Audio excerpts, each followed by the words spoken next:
Thank you very much indeed. So as Ian said, I'm going to talk to you about engaging your cardholders. So this is really focused, I suppose, on retail banks, but I think a lot of what I say will resonate into other financial institutions as well. So I'm going to talk very quickly about the rising importance of social media, and maybe just throw out some fun facts I've picked up over the last few months. I'm going to look at a few poorly executed Facebook activities where banks haven't really made themselves relevant to their customers and their users. And then I'm going to look at some banks who've done a much better job of making themselves relevant and engaging their customers through the Facebook pages. And finally, we'll have a little look at what Serverside Group do to engage our bank clients and help them make themselves relevant. So an intro very quickly into me. Because we're talking social media, I thought I'd throw up a few of my own Facebook pictures so you can understand exactly who I am. I'm not actually a curler. That was my only time I ever did that. But just a few other pictures just to show you the type of pictures we throw up on the Facebook and share with our friends. And my two boys on St. Patrick's Day, the little ones, first ever St. Patrick's Day on Saturday. So who am I? I really do two things at Serverside. Firstly, I head up our own marketing and communications. And secondly, I run our marketing consultancy arm. And basically what we do is we work with our clients, our bank clients around the world, and help them make themselves relevant and engage their customers through what we do, which is card customization. So I've been pretty lucky to work with some really great brands and bank brands around the world. And hopefully over the next 15, 20 minutes, I can give you guys, I suppose, a few of the things I've learned over the last year or two. So who are Serverside? Well, we're the founders of Card Customization. We provide software to banks that allows their customers to put any picture they want on their debit or credit card. We've been doing it since, I think we founded in 2003, and we've got 200 bank clients, and we've run about 2,000 card programs in 27 countries around the world. So we've got a lot of experience in this. And 2 months ago, we actually became part of the Gemalto Group, so we're 100% owned by Gemalto now. I think what's not always understood about card customization is the value it can have to a bank. So it really started out as a gut feel by our co-founders. But now it's really evolved into a well-understood value proposition that puts payment cards at the front of people's wallets. So I'll give you an example of this. One of our customers, BBVA Bank, and they actually shared some stats. And they said that if a customer puts a picture on their card, maybe of their kids or their pet or something like that, they're 54% more likely to activate that card than someone who hasn't done that, someone who just has the standard BBVA card. They'll use that card 27% more often, and they have an increase in retention of 3%. Now, overall, they actually said they make $45 just in the card through customization, which is a pretty phenomenal stat, and great for us to be able to show other banks. And they also said they get higher customer loyalty and engagement because it makes sense. If I've got the standard bank blue card or red card, it doesn't really mean much to me. But I've got a picture of my two kids on St. Patrick's Day on it, then all of a sudden I have a much tighter and stronger bond with that bank brand. So who are Serverside again? I think this video, which is just an advert, one of our client adverts, BBVA again, I think it really does a wonderful job in explaining in 30 seconds what Serverside do. So I can show this to my mum, and she'll understand what I do for a living. Oh.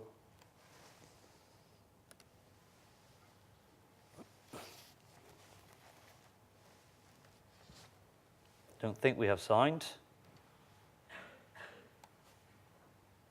We good? Yeah. I think we're up. We're up full whack. Try again.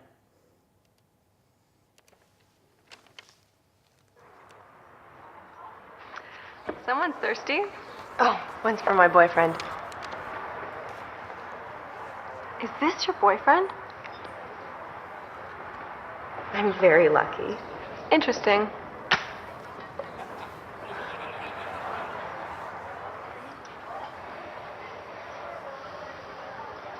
Personalize your check card with Compass Built-to-Order free checking. Now you can custom build the one checking account that's right for you. Your Compass Built-to-Order free checking account is customized the way you want. And here's your personalized check card. What is that, guinea pig? It's my hamster, Owen. Owen.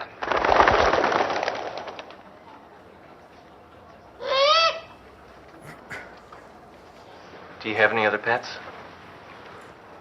Built-to-Order free checking, the first truly customizable checking account with over 5,000 ways to build the one account that's right for you. So hopefully that gives you a reasonable idea of what card customization is all about. But let's look now at the rising importance of social media. I think we all know, and it's the reason we're all here today, it's becoming an increasingly important mix in our overall marketing spends today, and especially Facebook, which has emerged really as one of the dominant ways of communicating today. So over the last few months, I've bumped into a few facts in my way. Facebook is approaching 1 billion users. I think they're not far off 900 million at the moment. So once they reach 1 billion users, if you guys, or if you as an individual are 1 in a million, that means there will be another 1,000 people on Facebook who are just like you. People under 35 now spend more time communicating through Facebook than they do through text, mobile phones, or email. And offer workers are now 3 times more active on Facebook as they were back in 2010. So it's a really important medium to be on. And up here, you know, there's the household names like Twitter and Facebook and LinkedIn, you know, brands that I suppose my dad might even recognize. But what about all these other ones, Pinterest and Post-it, StumbleUpon, Tumblr, and the list is growing. This really only scratches the surface. Here's another image I found of all the various social medias out there today. So the list is absolutely massive. And there's actually so many of these now that some commentators are actually talking about one in particular, Fred Wilson from Union Square Ventures, who's a leading technology investor and blogger. And he talks about something he calls the dispersion and entropy of social media, okay? I mean, that sounds quite complicated, but what that really means is in this world of social media, things are fragmenting into dozens of different social platforms where we use different social media to communicate in different ways. So I'm guilty of it myself. You know, I communicate with work colleagues or clients or potential clients through LinkedIn. I communicate with my friends and family through Facebook. And sometimes you might get that awkward situation where someone at work or a client actually friend requests you on Facebook, and you get worried and you think, I'm not sure if I'm ready for that person to see me lying in my Speedos on the beach in Spain. So you've got to make those difficult decisions. But I think really with all those platforms, you've got to really tailor your message depending on that platform as well, which some of our speakers spoke about earlier on today. For example, Pinterest is a really majority of female users, so you've got to tailor it in that way. But I think we as a business, we mentioned some stats I think we heard as well from Ian earlier on. In the UK, 48.6% of the population now use Facebook, and in the US, that's even higher, around 72% of the population. So what we've decided to do at Serverside is really focus on Facebook and how we can help our bank clients engage with their users and customers through Facebook. But it's not really that easy for a bank to become relevant. You'll all recognize Facebook pages that often just look a bit like this. They're pretty boring, really. You know, they say we were founded in, 1905. We've got 300 employees over 12 countries or whatever it might be, and nothing that's really going to engage your customers. So you have to make yourself more relevant in social media and relevant in conversations as well. So what do we mean by that? My colleague over in the US, he has a really good story. He met Sean Gold from MySpace back in 2006 when I suppose MySpace was all hot to trot. And Sean Gold did a great job of succinctly explaining marketing in a networked environment. And what he said, you've got to think of MySpace, and I suppose today we'd think more of Facebook. But think of it like an online dinner party or a dinner party where you go and you share with your friends what you've been up to, tell them about a movie you've recently seen that was worth watching, what book you're reading, what music you listened to on Spotify recently, or even share a good joke that you recently heard. Now imagine a bank gate crashing that dinner party, shouting away and telling you all about the great new APR on a credit card or the new variable tracker mortgage. So I think if they do that, you're going to throw them out of that dinner party pretty quickly, and you're not going to engage them or invite them back in any hurry. So what you've got to do as a bank or any financial institution is really be engaging in a relevant fashion so that those dinner guests will take what you've just said to them and bring it to the next dinner party that they go to, or in this case, to the next Facebook interaction they have. And if you can get them to do that, then bingo, you've finally gone viral.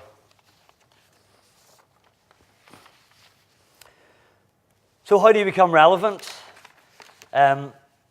A recent report by Mashable Business, the online financial site, it said the 5 best practices for financial institutions on Facebook is 1, don't just talk about banking. 2, host contests, which we saw Santander doing some of that earlier on.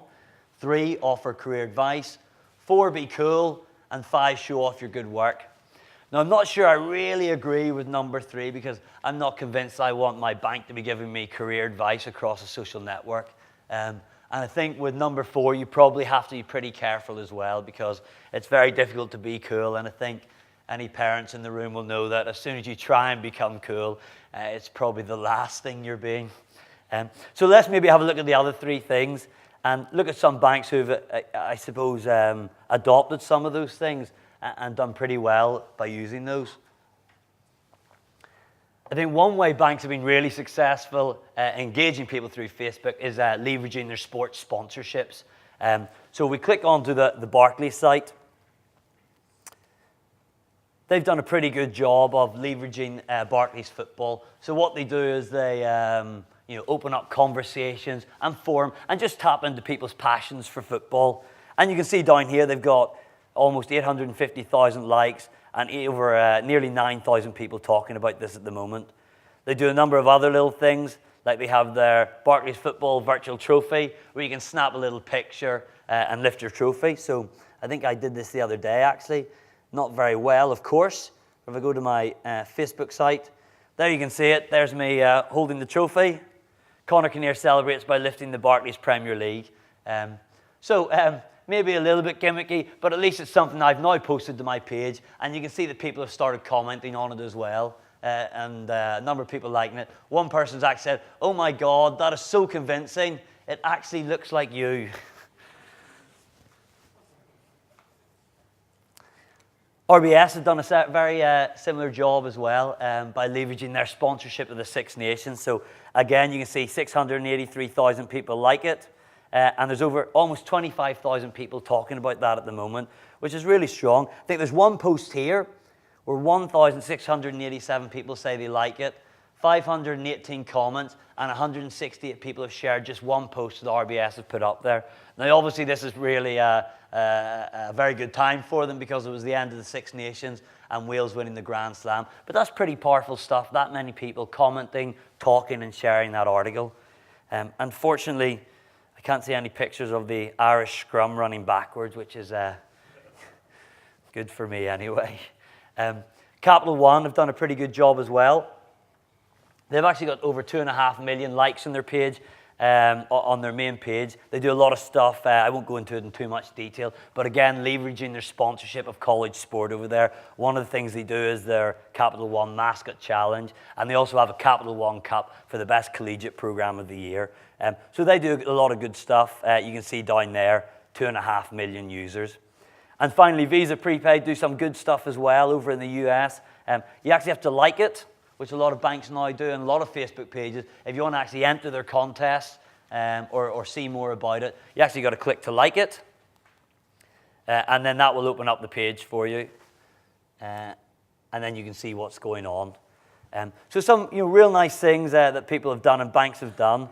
What's interesting about Barclays and RBS leveraging their sports sponsorship is that in a recent report actually by the Retail Banker, these two ranked 3rd and 4th as the most liked financial institutions in the world. And And it's great for them, but I think that shows how difficult it is for banks to, I suppose, organically grow a Facebook following by staying within the confines of their actual business. So by actually trying to promote their actual service and products and what they do, it's actually very hard to engage people and bring them in and get them endorsing and recommending actual bank products. So this is pretty obvious. I think we've heard a bit about this before today already.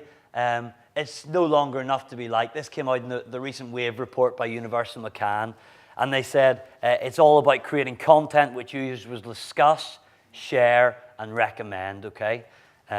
So being liked is no longer enough. I won't name names, but there was a bank in the US last year who actually did a sweepstake. So if you click you like the bank, they put your name in a hat, and they drew it out, and the person who came out of the hat won $1 million, okay? So pretty cool if you're that person. They got 400,000 likes through that campaign, which works out at $2.50 for every single like they got. And then at the end of it, they probably had 399,999 people who still didn't really like the bank that much, and one person who really, really, really liked it.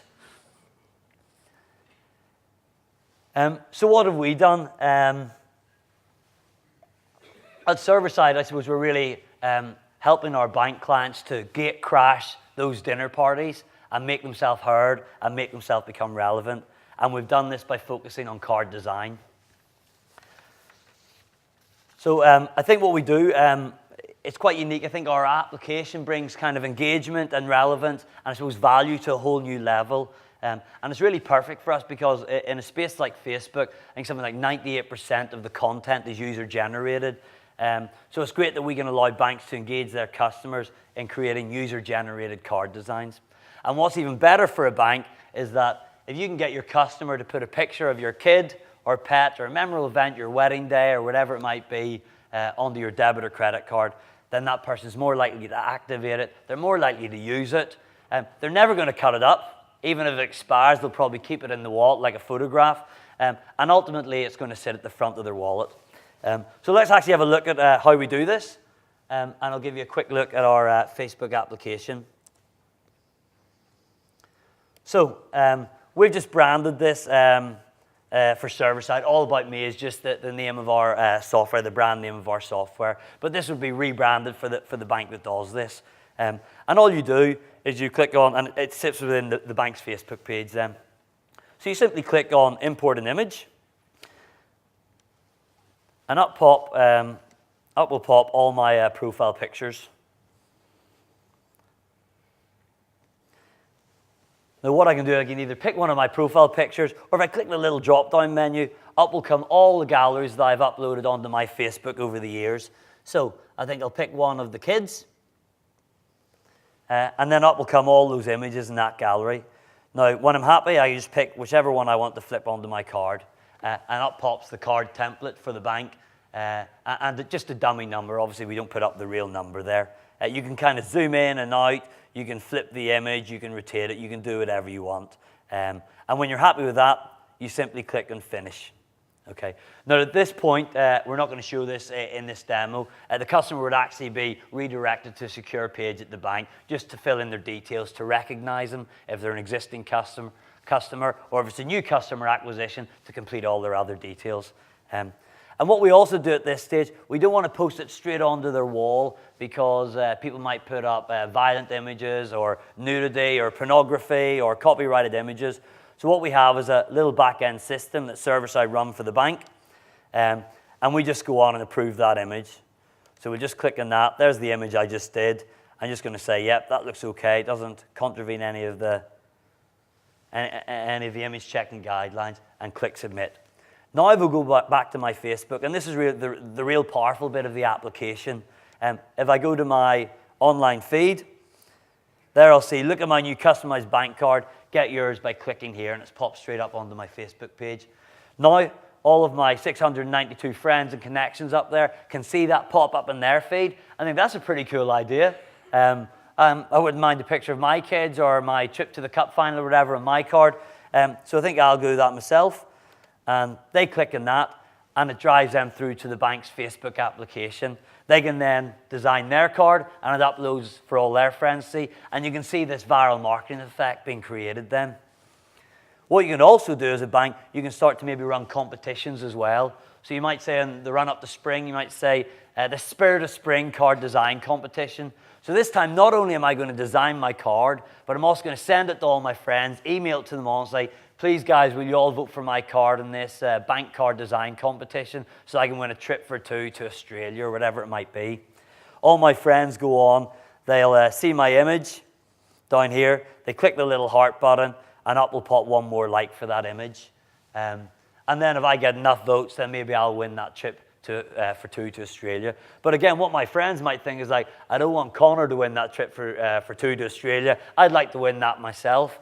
So I'm going to actually design my own card and enter it into the competition. And again, we see that viral marketing effect being created. So in essence, it's quite unique in that you're actually going to get your customers recommending and endorsing your products and telling their friends about it, which they probably wouldn't do with a lot of other products, maybe your blank blue card or your latest mortgage rate or whatever it might be. So that's really it. What the app does, it really drives loyalty, I suppose, from existing customer, but it's also a great tool to drive new customer acquisition for a bank. So that's really it from me. I suppose in summary, if you're interested in acquiring new customers and strengthening the relationship with existing customers through Facebook and getting new users to endorse your card products and drive some viral marketing for you, then we'd be happy to have a chat. Thanks very much indeed.